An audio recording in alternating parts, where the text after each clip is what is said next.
Namaku Rara, usia 23 tahun. Aku berasal dari sebuah desa kecil di Bantul, Yogyakarta. Aku bukan siapa-siapa, hanya seorang gadis biasa dengan suara papasan dan cita-cita yang terlalu besar. Sejak kecil, aku ingin menjadi penyanyi, tapi aku sadar, di dunia hiburan, suara bagus saja tidak cukup. Setelah lulus SMK, aku hijrah ke Jakarta. Awalnya jadi penyanyi kafe, lalu ikut audisi backing vokal sana-sini. Dunia panggung keras, tapi aku bertahan. Sampai akhirnya, semesta membukakan jalan itu. Aku diterima sebagai penyanyi latar dalam salah satu program TV besar. Dan yang lebih mencengangkan aku, satu panggung dengan Soimah. Artis besar yang sejak dulu hanya bisa kutonton dari balik layar televisi, pertama kali bertemu beliau. Rasanya seperti melihat aura lain. Serius, bukan lebay. Soimah bukan cuma penyanyi, dia energi. Setiap langkahnya bikin ruangan senyap, tapi juga nyaman. Seperti ibu yang mengayomi, tapi punya rahasia besar di balik matanya. Hari-hariku pun berubah total. Mendadak aku tidur di hotel bintang 5, makan di ruang artis, dan dirias oleh makeup artis profesional. Untuk anak kampung sepertiku, ini seperti mimpi. Aku pikir, inilah jalanku, inilah saatnya. Sampai pada suatu malam, kejadian itu terjadi. Sore itu kami latihan di studio Jakarta Barat. Semua orang sudah pulang. Tinggal aku, Mbak Soimah, dan 2 kru teknis yang sedang beres-beres. Aku sedang duduk di pojok ruang ganti, sambil menyisir rambut panjangku. Sejak dulu aku memang suka memanjangkan rambut. Katanya, penyanyi wanita harus punya ciri khas. Soimah tiba-tiba mendekot. "Ra, rambutmu panjang ya, lembut," katanya sambil duduk di sebelahku. "Kamu APA sih, kok kuat banget auranya?" Aku tertawa kecil. "Nggak pakai apa-apa mbak, cuma sampo warung." Dia tersenyum, lalu menatapku lama. "Kamu tahu nggak, rambut itu bisa jadi jembatan energi. Kalau dikasih dengan ikhlas, bisa jadi alat penguat jalan seseorang." Aku mengangguk, walau tak sepenuhnya paham maksudnya. Tiba-tiba, Soimah mengeluarkan sehelai pita putih dari tas kecilnya. "Boleh nggak aku minta sedikit rambutmu, Ra? Aku sedang butuh penarik untuk energi bersih. Dan kamu, aku rasa cocok." Aku terdiam, tapi entah kenapa, ada bagian dari diriku yang merasa tersanjung. "Kalau memang bisa bantu mbak, ya boleh." Aku memotong sedikit rambutku, lalu memberikannya padanya. Ia membungkusnya dengan kain putih kecil seperti dompet. "Terima kasih ya, Rara," ucapnya sambil menepuk lembut bahuku. Dan malam itu pun berlalu. Keesokan harinya, kejadian aneh pertama terjadi. Kami sedang gladi bersih, saat produser acara mendadak datang dan menunjukku, "Kamu, Rara ya? Nanti pas sesi 3, coba soloin bagian itu ya. Soimah sudah rekomendasiin kamu." Aku terdiam. Solo di TV. Setelah acara selesai tayang, Soimah menyebut namaku di wawancara media. "Ada satu penyanyi latar yang saya rasa akan jadi besar. Namanya Rara. Dia punya kekuatan alami." Tangisku pecah malam itu. Aku merasa dunia akhirnya melihatku. Aku merasa berharga. Dan aku percaya, mungkin rambutku memang membawa keberuntungan. Tapi malam itu, sebelum tidur, aku melihat sesuatu di kamar hotelku. Seutas tali putih lusuh menggantung di gagang pintu lemari. Aku pikir itu cuma tali laundry hotel. Tapi saat aku menyentuhnya, tanganku seperti kesetrum dan aroma yang keluar. Bau tanah basah, seperti habis digali dari kuburan. Aku memandang sekeliling. Tak ada siapapun. Lalu aku bisikan pada diri sendiri, mungkin cuma kebetulan. Tapi jauh di dalam hatiku, sebuah bisikan berkata, "Tali itu bukan milikmu, tapi kamu sudah terikat." Namaku Rara, usia 23 tahun. Aku berasal dari sebuah desa kecil di Bantul, Yogyakarta. Aku bukan siapa-siapa, hanya seorang gadis biasa dengan suara papasan dan cita-cita yang terlalu besar. Sejak kecil, aku ingin menjadi penyanyi, tapi aku sadar, di dunia hiburan, suara bagus saja tidak cukup. Setelah lulus SMK, aku hijrah ke Jakarta. Awalnya jadi penyanyi kafe, lalu ikut audisi backing vokal sana-sini. Dunia panggung keras, tapi aku bertahan. Sampai akhirnya, semesta membukakan jalan itu. Aku diterima sebagai penyanyi latar dalam salah satu program TV besar. Dan yang lebih mencengangkan aku, satu panggung dengan Soimah. Artis besar yang sejak dulu hanya bisa kutonton dari balik layar televisi, pertama kali bertemu beliau. Rasanya seperti melihat aura lain. Serius, bukan lebay. Soimah bukan cuma penyanyi, dia energi. Setiap langkahnya bikin ruangan senyap, tapi juga nyaman. Seperti ibu yang mengayomi, tapi punya rahasia besar di balik matanya. Hari-hariku pun berubah total. Mendadak aku tidur di hotel bintang 5, makan di ruang artis, dan dirias oleh makeup artis profesional. Untuk anak kampung sepertiku, ini seperti mimpi. Aku pikir, inilah jalanku. Inilah saatnya. Sampai pada suatu malam, kejadian itu terjadi. Sore itu kami latihan di studio Jakarta Barat. Semua orang sudah pulang. Tinggal aku, Mbak Soimah, dan 2 kru teknis yang sedang beres-beres. Aku sedang duduk di pojok ruang ganti, sambil menyisir rambut panjangku. Sejak dulu aku memang suka memanjangkan rambut. Katanya, penyanyi wanita harus punya ciri khas. Soimah tiba-tiba mendekot. "Ra, rambutmu panjang ya, lembut," katanya sambil duduk di sebelahku. "Kamu APA sih, kok kuat banget auranya?" Aku tertawa kecil. "Nggak pakai apa-apa mbak, cuma sampo warung." Dia tersenyum, lalu menatapku lama. "Kamu tahu nggak, rambut itu bisa jadi jembatan energi. Kalau dikasih dengan ikhlas, bisa jadi alat penguat jalan seseorang." Aku mengangguk, walau tak sepenuhnya paham maksudnya. Tiba-tiba, Soimah mengeluarkan sehelai pita putih dari tas kecilnya. "Boleh nggak aku minta sedikit rambutmu, Ra? Aku sedang butuh penarik untuk energi bersih. Dan kamu, aku rasa cocok." Aku terdiam, tapi entah kenapa, ada bagian dari diriku yang merasa tersanjung. "Kalau memang bisa bantu mbak, ya boleh." Aku memotong sedikit rambutku, lalu memberikannya padanya. Ia membungkusnya dengan kain putih kecil seperti dompet. "Terima kasih ya, Rara," ucapnya sambil menepuk lembut bahuku. Dan malam itu pun berlalu. Keesokan harinya, kejadian aneh pertama terjadi. Kami sedang gladi bersih saat produser acara mendadak datang dan menunjukku, "Kamu, Rara ya? Nanti pas sesi 3, coba soloin bagian itu ya. Soimah sudah rekomendasiin kamu." Aku terdiam.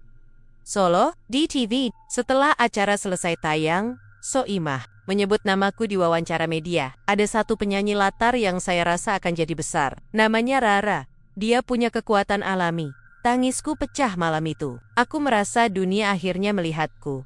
Aku merasa berharga. Dan aku percaya, mungkin rambutku memang membawa keberuntungan. Tapi malam itu, sebelum tidur, aku melihat sesuatu di kamar hotelku. Seutas tali putih lusuh menggantung di gagang pintu lemari. Aku pikir itu cuma tali laundry hotel. Tapi saat aku menyentuhnya, tanganku seperti kesetrum dan aroma yang keluar. Bau tanah basah, seperti habis digali dari kuburan. Aku memandang sekeliling. Tak ada siapapun. Lalu aku bisikan pada diri sendiri, mungkin cuma kebetulan. Tapi jauh di dalam hatiku, sebuah bisikan berkata, "Tali itu bukan milikmu, tapi kamu sudah terikat." Kalimat itu menggores batinku seperti paku dingin yang ditanam pelen-pelen ke dalam dada. Sosok pocong itu tidak bergerak, tapi kehadirannya memenuhi seluruh ruang. Dingin, pekat, seolah udara sendiri tak lagi bisa bernapas. Aku menutup mata dan berdoa, entah doa apa. Mulutku bergetar menyebut nama ibuku, lalu nama Tuhan. Aku tidak tahu berapa lama aku diam seperti itu. Mungkin semenit, mungkin 1 abad. Dan ketika aku buka mata, pocong itu sudah tidak ada. Yang tersisa hanyalah tali lusuh, berbau anyir, yang kini melingkar di gagang lemari. Sama seperti malam pertama. Tapi kini, di ujungnya terselip sebuah foto kecil. Foto diriku sendiri dengan wajah pucat, dan mata yang entah kenapa terlihat berbeda. Lebih seperti bukan aku. Aku tak berani menyentuh tali itu. Aku tahu ini sudah bukan kebetulan lagi.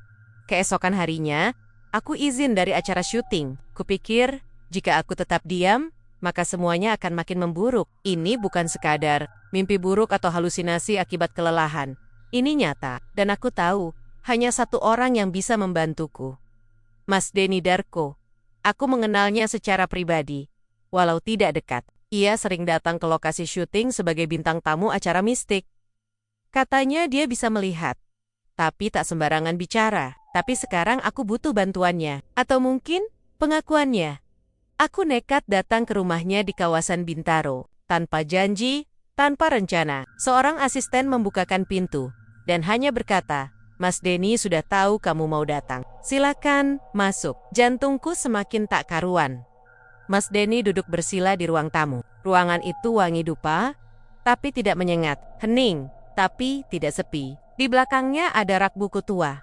Dan di atas meja, sebuah cermin kecil berbentuk oval. Saat aku duduk, dia hanya menatapku lama. Rara, katanya pelan, rambut itu bukan sekadar persembahan biasa. Itu tanda bahwa kamu sendiri yang membuka pintu untuk sesuatu yang tidak bisa kamu tutup sendiri. Aku menggigit bibir, tak berani bicara. Kamu tahu apa yang Soimah lakukan dengan rambut itu? Aku menggeleng. Mas Denny menghela napas. Tali, pocong itu bukan benda mati. Ia menyimpan keinginan. Saat Soimah mengikatkan rambutmu pada tali itu, dia tidak mengambil jiwamu. Dia mengaitkan keinginanmu dan membesarkannya. Tapi di balik itu, ada perjanjian tak terucap. Aku menatapnya. Perjanjian, ia mengangguk pelan. Kamu ingin terkenal, kamu ikhlas memberi rambutmu, kamu menerima hasilnya dengan bangga. Itu adalah bentuk ijab batin, dan dalam dunia gaib, itu cukup sebagai kesepakatan. Dadaku sesak. Jadi, aku yang salah, tapi aku nggak pernah bilang, aku mau tumbal mas. Tidak perlu. Jawabnya datar. Setan tidak butuh kata-kata, ia hanya butuh niat yang kuat dan pintu yang terbuka. Aku mulai menangis. Jadi aku harus gimana? Aku mau keluar dari semua ini. Aku nggak peduli kalau harus balik jadi penyanyi kafe, mas. Mas Denny bangkit. Ia mengambil cermin kecil dari meja dan menyerahkannya padaku. Ini bukan soal karirmu lagi. Ini soal memutus tali itu dari dalam dirimu sendiri. Kamu harus kembali ke tempat pertama kali kamu tampil setelah memberikan rambutmu. Di sana kamu harus melepaskan niat yang pernah kamu tanam. Niat? Iya, katanya pelan. Kamu harus mengakui bahwa kamu pernah menginginkan ketenaran dengan cara instan, dan kamu harus menolaknya sekarang. Aku mengangguk. Aku akan melakukannya, apapun risikonya. Tapi Mas Denny menambahkan satu hal yang membuat lututku nyaris goyah. Begitu kamu menolak niat itu, tali akan menuntut pengganti. Dan saat itu, kamu harus siap kehilangan sesuatu yang kamu sayangi. Aku terdiam. Apa? Yang akan hilang? Tanyaku, nyaris berbisik. Mas Denny tak menjawab. Ia hanya menatapku dalam dan berkata, itulah harga dari perjanjian tak terucap. Malam itu aku kembali ke hotel dengan hati yang berdebar. Di dalam tas kecilku, kusimpan cermin pemberian Mas Denny, dan sebelum tidur, aku memandangi pantulan diriku. Tapi yang terlihat di dalam cermin bukan aku. Bukan sepenuhnya aku, dia. Tersenyum. Tapi senyumnya bukan milikku. Itu yang kulihat dalam pantulan cermin kecil pemberian Mas Denny. Wajahku, tapi bukan aku. Matanya kosong, senyumnya miring, dan di belakangnya dalam pantulan samar itu terdapat sosok putih tinggi, berdiri mematung. Pocong itu tak menyentuhku, tapi kehadirannya terasa seperti napas dingin di tengkuku. Aku lempar cermin itu ke lantai. Tapi saat pecah, tak ada suara, hanya keheningan yang menggantung lama di kamar. Aku sadar, waktuku tak banyak. Keesokan harinya, aku menerima undangan manggung dari sebuah acara TV swasta di Jogja. Lokasinya di panggung terbuka tempat pertama kali aku tampil setelah memberikan rambutku pada Soimah. Tempat itulah titik mulanya semua. Ini, aku tahu, ini bukan kebetulan, ini undangan terakhir, dan aku harus datang. Sebelum berangkat, aku menemui Mas Denny sekali lagi.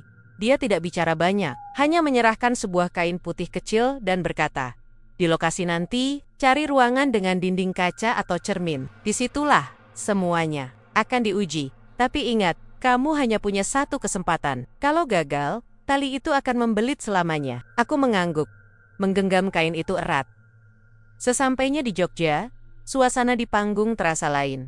Meski banyak kru dan penonton, udara seperti menggantung. Langit mendung, angin sepoi-sepoi, dan entah kenapa, semua terasa bisu. Seolah semua orang ada di sana, tapi jiwanya sedang menunggu sesuatu.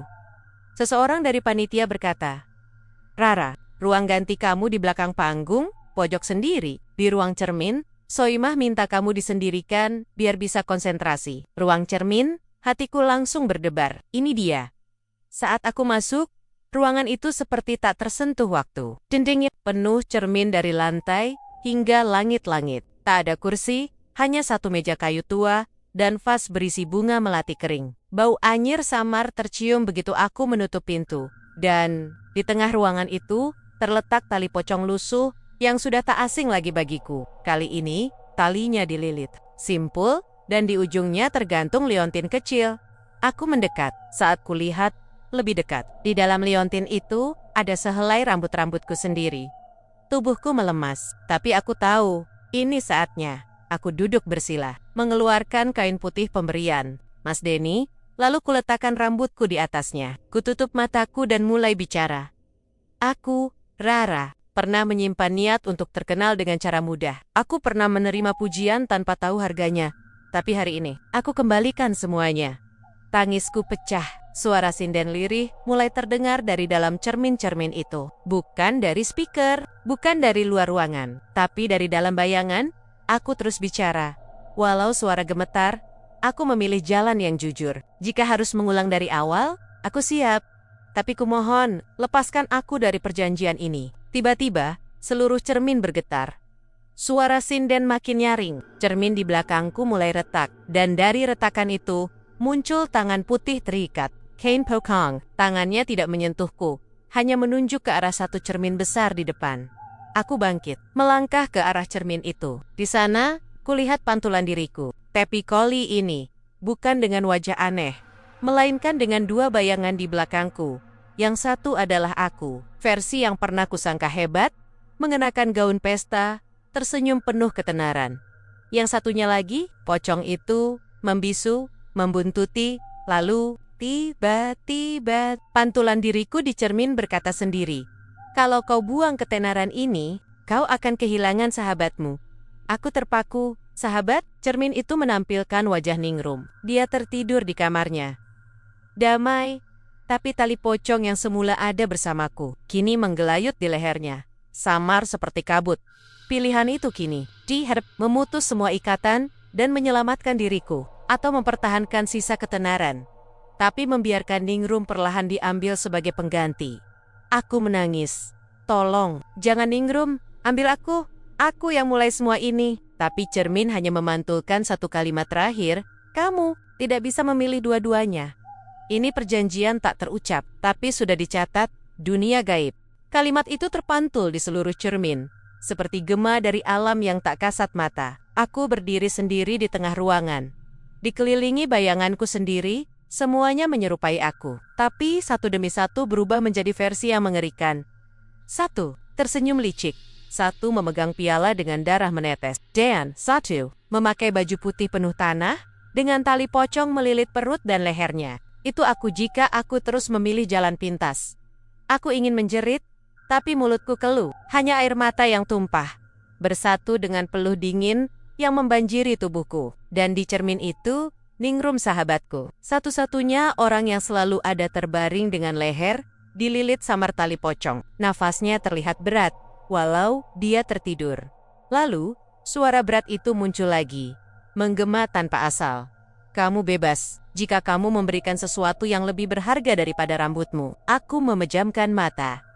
Apa maksudnya? Tiba-tiba, ingatan demi ingatan bermunculan waktu, aku bernyanyi di kafe kosong. Saat Ningrum memberiku makan, saat aku tak punya uang, saat kami menangis bersama waktu pertama kali tampil di TV. Ningrum adalah bagian dari hidupku yang paling tulus. Aku tak bisa mengorbankannya. Aku tahu apa yang harus kuberikan. Aku mengambil kain putih pemberian Mas Denny, kusobek sedikit ujungnya. Lalu dari dalam tasku, kuambil benda yang selalu kubawa, kalung kecil peninggalan ibu. Kalung itu benda terakhir yang kubawa dari desa, dan selama ini selalu jadi jimat keberuntunganku.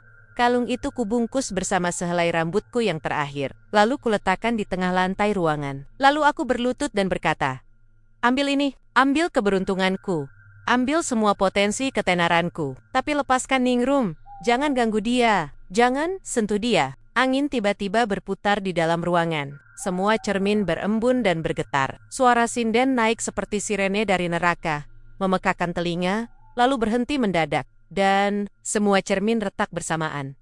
Satu persatu cermin runtuh ke lantai. Tapi sebelum semuanya hancur, satu pantulan terakhir tersisa pantulan diriku. Tapi kali ini bukan sebagai artis panggung, bukan dalam balutan glamor, bukan dengan tawa palsu.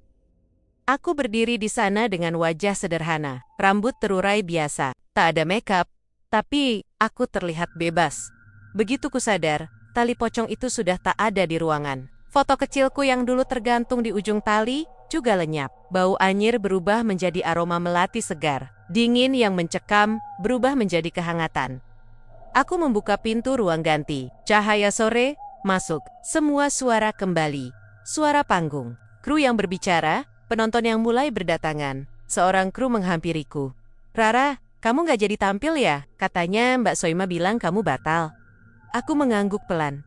Iya, aku batal. Aku berjalan keluar, melewati Soimah yang berdiri di belakang panggung, memandangiku tanpa ekspresi. Kami hanya bertatapan sebentar. Ia tak berkata apa-apa. Tapi aku tahu.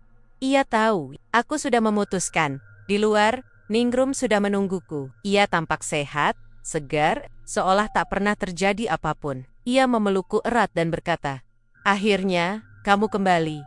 Jadi Rara yang aku kenal. Aku hanya bisa tersenyum. Air mataku jatuh tanpa suara.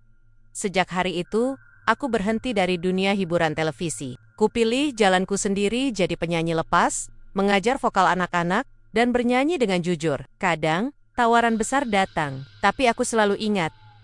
Ketenaran bukan segalanya. Kalau harus ditebus dengan jiwa, aku tak pernah lagi melihat tali pocong itu. Tapi setiap kali menyisir rambut, aku selalu berbisik dalam hati. Aku tidak akan pernah menjual bagian dari diriku lagi. Bahkan, sehelai rambut.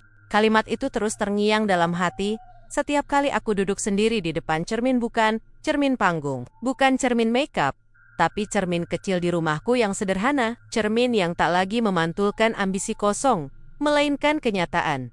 Sudah 6 bulan sejak kejadian itu, dunia hiburan seolah tak lagi mencariku. Sosial mediaku sunyi, tidak ada lagi undangan talk show, tidak ada DM dari label besar, tidak ada komentar-komentar penuh pujian. Tapi anehnya, aku merasa lebih hidup dari sebelumnya. Aku dan Ningrum membuka kelas vokal kecil di rumah. Anak-anak dari kampung sebelah datang setiap sore. Suara mereka belum sempurna, tapi selalu jujur. Setiap kali mereka menyanyi, aku melihat diriku yang dulu penuh mimpi, belum ternoda. Kadang mereka bertanya, Kak Rara, kok nggak di TV lagi? Kakak kan terkenal banget dulu. Aku hanya tertawa dan menjawab ringan. Karena sekarang kakak pengen terkenal di hati orang-orang yang tulus. Suatu malam, aku iseng membuka berkas lama. Tampukan foto, rekaman video manggung, dan satu benda kecil yang membuat nafasku tercekat. Potongan rambut yang dulu kusimpan untuk ritual. Entah kenapa, satu helainya tersisa di antara kertas-kertas. Aku tatap helai rambut itu, tipis, halus, tapi pernah jadi alat perjanjian. Rasanya dingin menyentuh jari, seperti ada sisa energi dari dunia lain. Lalu aku mengambil lilin dan membakar rambut itu perlahan, hingga jadi abu. Saat abu itu lenyap, aku merasa benar-benar bebas. Beberapa hari kemudian, aku bertemu Mas Denny Darko di sebuah acara komunitas spiritual. Ia tersenyum begitu melihatku. Kamu sudah memilih jalan yang benar, katanya. Tapi ingat, yang memilih jalan terang akan selalu digoda bayangan dari masa lalu. Aku mengangguk. Aku tahu, godaan bisa datang kapan saja, bukan berupa sosok menyeramkan, bukan pocong atau hantu, tapi berupa rasa iri saat melihat teman sukses, berupa keraguan saat uang menipis, berupa bisikan halus, cuma sedikit rambut. Kenapa tidak? Dan setiap kali itu datang, aku duduk di depan cermin dan menatap mataku sendiri. Karena itulah cermin terakhir dalam diri sendiri. Kalau aku bisa jujur di situ, maka tak ada tali pocong manapun yang bisa membelengguku lagi. Kini aku tak lagi mengejar sorotan. Tapi kadang, seseorang menatapku dan berkata, kamu kelihatan bersinar ya sekarang. Ada apa? Dan aku hanya menjawab, karena sekarang, aku tidak lagi menjual sinarku untuk dibeli kegelapan, ketenaran, kekayaan, dan pengakuan. Ada candu yang mematikan jika dikejar dengan menggadaikan nilai diri. Kadang, godaan terbesarmu datang dalam bentuk tawaran paling manis, bahkan hanya sehelai rambut. Tapi ketahuilah, setiap bagian dari dirimu berharga. Jangan tukarkan apapun, bahkan untuk sorotan dunia. Untuk mendapatkan kisah selanjutnya, jangan lupa like, komen, dan subscribe.